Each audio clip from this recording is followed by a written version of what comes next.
Welcome. Hello. My name is Laura Nowlin with CS Now Staffing. I am the president, and we are here with Business Matters is our new show. It's our first episode. Woo, woo, woo. And I think one of the best people to actually launch this show with is Earl. Earl G. Hall. Okay, he is the president and CEO of Access.ai. Welcome, Earl. Thank you so much for coming on our show. Are you excited? It's the first show that we're launching here. I'm very grateful to be here, and it's a lot of pressure to be the first guest. No, well, AI is hot. It's hot. It's a lot of fun. It is a lot of fun, but can be very dangerous. And I think right now, it's a lot of confusion. Right? Like any new thing is. Mm-hmm. If we go back to 1995 when commercial internet started, there was a lot of fear, there was a lot of ignorance, there was a lot of worry everybody was going to lose their jobs. Mm-hmm. We're just living 1995 all over again, but with the superpowers that AI brings. Yeah. So I would like for you to share with our audience is about Earl. You know, where do you come from, Earl? How did you get to Nevada? How did you get to be here? And why AI? It was a long walk. It was a long walk, I'm sure, from Canada. So I was born on a tropical island in the angry North Atlantic Sea called Newfoundland in Canada. I call it a tropical island because of the hearts of the people that are born and that are raised and that live there. It's the greatest gift I've had in my entire life, to be born from there and to have the DNA, the values, the principles, community spirit, family. Everything that I am comes from what I was built as coming from Newfoundland. So it's something I'm very proud of. I speak about it all over the world. And I'm glad you asked that, because I wouldn't know who I would be today if I didn't have that DNA to keep me grounded, focused, and humble through all of the egotistical things that life throws at us to swell our heads. Right, and you said, speaker, right? You did TED Talks, two TED Talks, right? TEDx's. TEDx's. I've done two okay. TEDx's, all on the subject of neuroscience, because artificial intelligence, it's neuroscience. Yeah. It's synthetic neuroscience, but it's all about the synthetic brain. So my family lived a traumatic event, I don't know, maybe 20 years ago now. And my son lived that traumatic event very heavily. Okay. And that set me out on the path to learn the human brain, so that I could see how I could rewire my son's brain. Wow.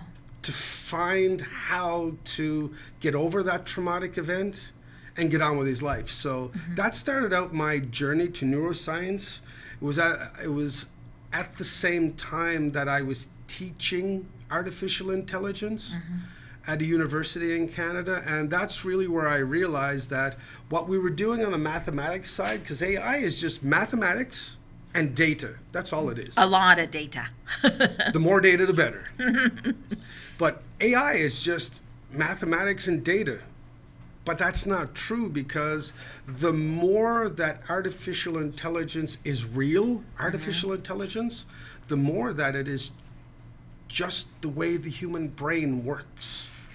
So when we get into advanced AI, it is the human brain without the soul or the spirit or whatever religious or beliefs that somebody might have.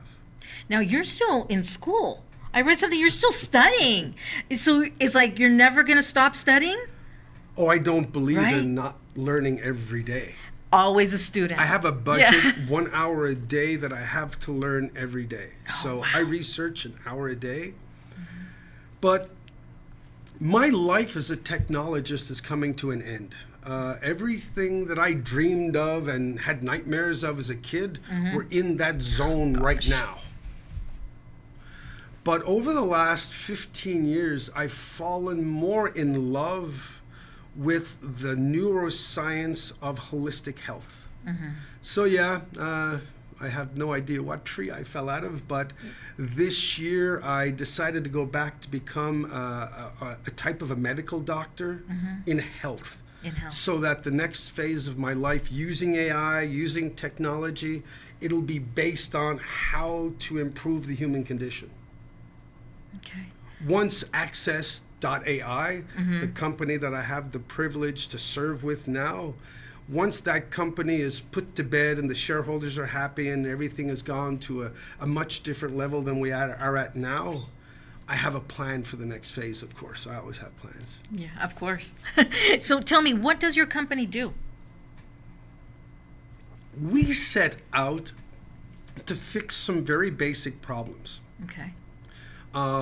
The gaming industry about 10 years ago, the casino industry, was living a multitude of problems that today are cancerous.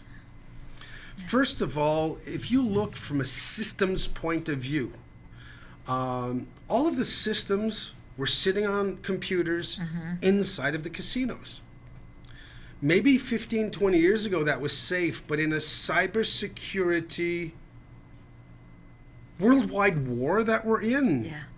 the more computers you have on a property or in a location, the more vulnerabilities you have. So that was one of the problems we set out to look at. The second one is cash is dangerous, physical cash. Because of the fact that the gaming industry is sensitive and vulnerable to money laundering, illicit activities, micro loans coming from very dangerous sources, cash is not the most amenable product you can have on a casino floor. So that was another problem that we saw that was going to become cancerous later on today. Okay.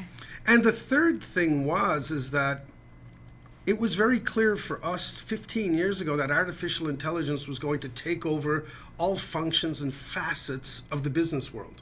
It had already had done it in the defense world. It had already done it in heavy medical research. So we knew it was going to come into the casino industry. So the three things that we knew were going to happen is that the casino industry had to go cloud to be more safe. It had to go cashless to be more safe, more fun, and more profitable. Okay. And that in today's world, 2025, so 6 months from now, in organizations that their business strategy is not based on AI, they've got 3 to 5 years left. So those things we knew. So when we started out what we do, we saw that the largest weakness in the casino industry was not the games, was not the staff, because casino staff is the best of any industry I've ever been in. But the biggest weakness inside of the casino industry is the systems that they had. On property, fractioned, many of them all doing duplicate things, producing erroneous data, duplicate data. We saw that all of that was going to come to a crash. Okay. So we built Access to be a casino system, but based on cloud technology, very cyber secure, with all of the different types of cashless technology, and of course, built on a data set that can do AI in its sleep. So would there still be a casino floor then? But everything is just electronic? No cash at all whatsoever? So then you're using a debit card? It's like that all over the world. You're going to see a state in the United States in the next 6 months accepting cards directly at the machine and directly out of the machine. Why? Does that entice problem gambling? The answer is absolutely not. Oh, that was my next question. Problem gambling is a political issue. It's not a technology issue.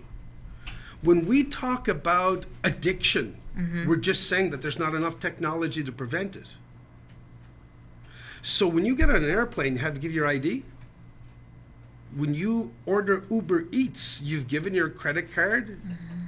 So in the real world, you are giving up at least your telephone number, your name and your address, your zip code or whatever, to be able to do a normal function in our society. Why don't you have to do it in a casino? Right. Because if you did, you would be automatically enrolled in promotions, rewards, players clubs, all kinds of specials, free concerts, free food, and all that stuff. There's no downside to knowing who the customer is. But on the really cool side of this, there's algorithms that we run in the background where you can say, is this person showing any signs of addiction? So you can get them way before the problem happens. So then who would be your target market for your company then? Is it the casino industry? We serve all three segments. So the casino industry is actually broken into three parts. Okay.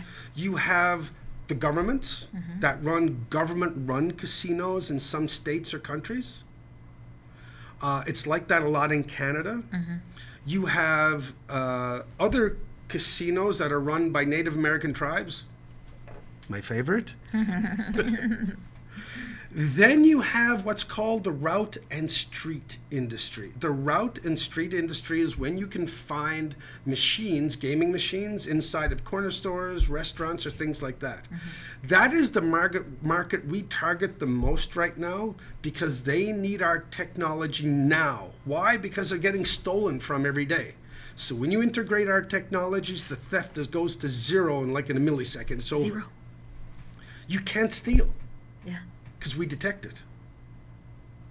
So that's the market we serve the most right now because of the fact that when we show up and plug in, automatically theft goes away and the revenue starts to go up because of the other technologies. But we do serve governments worldwide. We pick up not all, but a lot of the tax revenue in Panama from the players. So in the 40-something countries we're in, 42 I believe it is, we serve governments, we serve casinos, and we serve the route and street industry because our technologies adapt to all three segments. Whether we're running anti-money laundering for a jurisdiction, whether we're running responsible gaming for another one, or whether we're doing the cashless technology like we do in Mexico, wherever we are, it's a sub-function of our app store. Wow, no, thank you. A lot of information, very intelligent. Gentlemen, I am so glad that you're our first guest on this show.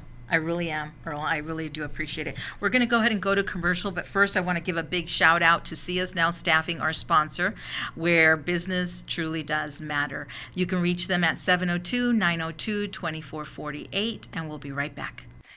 Introducing See Us Now Staffing, led by yours truly, Laura Nowlin. As the founder and president, I bring over 17 years of expertise in sourcing for talent, building winning teams of professionals, marketing, and workforce development. At See Us Now Staffing, we're not just a staffing agency. We're your strategic partner in building a winning team of professionals for your business. My passion for community service extends to connecting entrepreneurs with local resources. Recognized by the Small Business Administration as the 2022 Nevada Family-Owned Business of the Year, we're not just changing the workforce landscape, we're defining it. Welcome back with Business Matters and my special guest here, Earl G. Hall. Thank you so much once again, for just joining me today and just giving our first show, our first episode, and just being a part of it. Thank you for that. My extreme pleasure. In all your knowledge that you have in AI, I would love to hear your take on ChatGPT. So let's talk about ChatGPT. It's sick. It's the dream I had as a kid that someday I could talk to a non-discriminatory being that didn't find me stupid, that didn't say that's a stupid question, and I could have a conversation with. I could say I don't understand. I could say I could explain that to me a little bit simpler. It's the dream that we've all been waiting for. It's scary, but it's exciting. I love it, but I'm scared. It's starting to learn, I guess, how I think. Yes. That's scary. Why? I don't know. just to think later on something this AI could then act like if it's me and But it's really not me. Don't you value the friends or the restaurant you go to? Like, I always go to our same restaurant, haven't been there in months. The guy goes, last time you had this, do you want this? We value being seen, heard, recognized, and understood. Yes, yes. So we can build our own bot, and that person won't judge us. Right. It doesn't judge you. No. It doesn't. You're right. It doesn't say stupid question. No. And the more you treat it like a human, like I have human conversations with ChatGPT. I use ChatGPT, not Copilot or other ones. I just use ChatGPT because that's what I've trained to know me the best. Okay. Because the more it knows you, the more the answer you get back is tailored to you. Like, after 2 years of using ChatGPT, I don't reread what it sends me back anymore. I just copy, paste, and send it away. Because it knows me well enough. Right. It does. It does. I have a friend who actually named his Jennifer. And he says, Jennifer. And it asks it questions, right? And he said the other day his mother was listening. Who are you talking to? I'm talking to Jennifer. That's awesome. So you don't believe that it's a threat then? At any Everything's means? a threat. Okay. All right. Yes. Internet was a threat. It increased terrorism. It increased child trafficking Yes. exponentially. No, it did. It did. Everything is a threat, and I do believe that there are very dangerous sides to AI. But that's the reason why you've seen this global movement towards ethical AI, of which the Las Vegas Chamber, Yes. I'm very proud to say, and I love doing that, I saw that on TV once. I'm very proud to say that the Las Vegas Chamber of Commerce has decided to be one of the pioneers in the United States about creating ethical AI policy. And that's actually where we met. I love the Las Vegas Chamber. I'm a member as well. And when they decided to put this committee together that you're actually leading, I thought, I've got to go learn more. And sitting there and just hearing you out, and I'm like, this is, yes, we definitely have to put some type of ethics into this, that we have to hold people accountable for everything of AI. It's like we have to set some type of standards. Because if not, I think it's more dangerous than it can be. And I don't like to scare people, But the only thing you can equate AI to is nuclear bombs. It is of that magnitude of seriousness, and that's why it's so incredible that Australia, Canada, Japan just published theirs yesterday. The European Union, everybody is coming out with ethical AI policies because at a macro level, it is understood that to enjoy the good, we have to police the bad. what do you expect to gain from this committee? What's the mission of the committee? So the vision of this committee was to create, and the mission, of course, was to create a ethical AI policy that we could recommend to the chamber, that the chamber would hopefully approve, and then we could solicit, invite, and enroll the entire business community of Las Vegas to take this ethical AI policy and apply it to their organizations to teach their humans. Because the importance of ethical AI is that it impacts governments, it impacts businesses, but it impacts every individual. Like, this is something you have to teach in kindergarten. This is something parents have to teach. Yeah. So if someone is not using ChatGPT and they own a business, what is your word of advice for them? Go to the App Store, whether it's Google or Apple, immediately upon hearing this. Download it. The free version is a great way to start, just to ask a question, get an answer. The coolest thing is, inside of the realm of whatever's socially acceptable, ask a question that you're afraid to ask to a coworker or a boss. or an employee. Or one of the things that I use it for is empathy.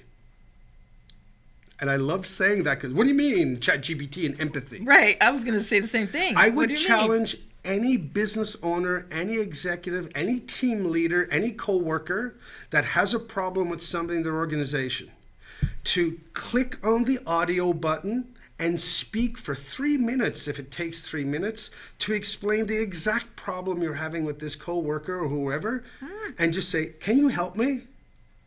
And it will blow your socks off, literally, the answer you will get back. I'm definitely going to try that. A business owner who is not using a form of GBT, whether it's Copilot from Microsoft, ChatGPT from OpenAI, or whatever, is absolutely setting their business up to fail in the next 3 years. Did you hear that? To fail. And that's a guarantee. And if anybody wants to challenge it, in every single industry I know about, from electricity to solar to water to construction, everything now is running towards a GBT world, a generative AI world, because it takes away the mundane, it takes away the repetitiveness, it takes away all of the secondary tasks that you don't want to do, and it helps you go faster because time is always money. Right. AI is here. It's not going away. Oh, it's been in India for 10 years.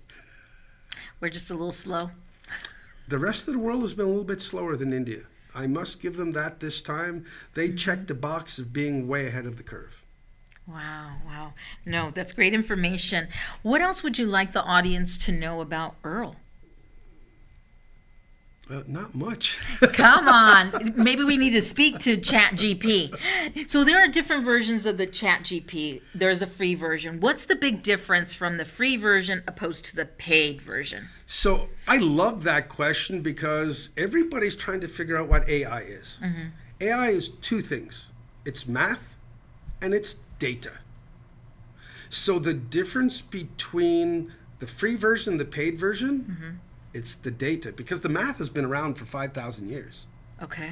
Those algorithms, those math equations, they've been around forever. It's how we're reassembling those math equations to talk to the data.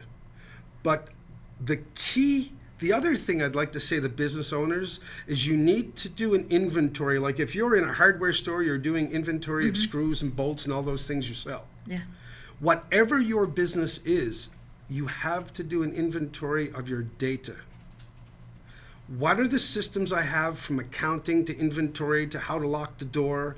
Every single system you have in your organization, you need to know where the data is and who owns the data, because the future of the value of your business is going to be more and more correlated to the value of the data you have. Because everybody has the same mathematics. The difference is going to be, what data do you have? So there is a big difference in on the paid version, because I'm getting a lot from the free version. I don't get paid commissions from OpenAI, so I'm not going to pitch their product. The only thing that I'm going to say is, whether it's Copilot or anything else, the bigger the data set, the more precise the answer. Okay. That's all. It's that simple. The free version is the best way to get your feet wet.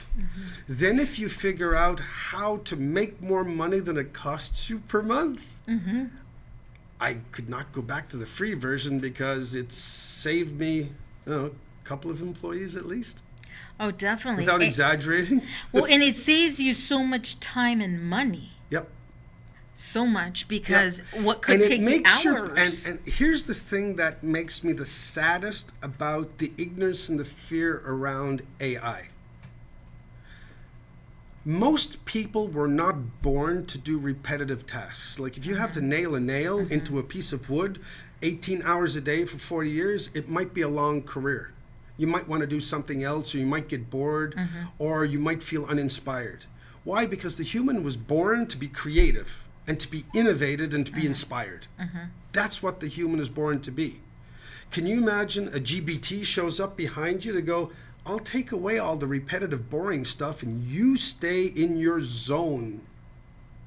So all ChatGPT or Copilot or the others do is make you smarter and faster and Definitely more faster. productive and more valuable.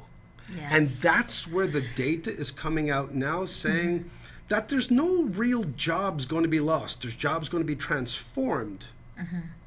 But what's going to happen is how we're going to separate high value from low value in the future is who can use the GBT tools the best. What word advice would you give for a staffing agency? We're using this now. If I was running my own staffing agency, I would be looking to make the most amount of money from the people that I place. In other words, I would like to be bringing up my percentage from 10 to 15 to 20 to 25 to 30 to 40. So I would be targeting people that know AI. I would be targeting people that know ChatGPT. I would be evaluating their AI knowledge, their ChatGPT knowledge, how they can use it in every single facet of their life. Yeah. Why? Because that person that you will place, I'm going to call it in the new AI economy, your reputation will be built much faster than the mundane agencies that are just placing normal humans that will go extinct, maybe, because the AI-driven human beings are going to be worth 2, 3, 4, 5x more valuable in the future. Definitely. I'd rather pay an employee $100,000 that uses ChatGPT than someone that can't use ChatGPT that makes 80. Why? Because the person that's 80 is working at a rate of 50,000 a year. The person that makes 100 using ChatGPT, they might be running at 150 or 2 or 3 or 4 or 5. Great advice. Thank you. What is the best way someone can get a hold of you? LinkedIn. LinkedIn. That's the only place I hang out. The only place you hang out.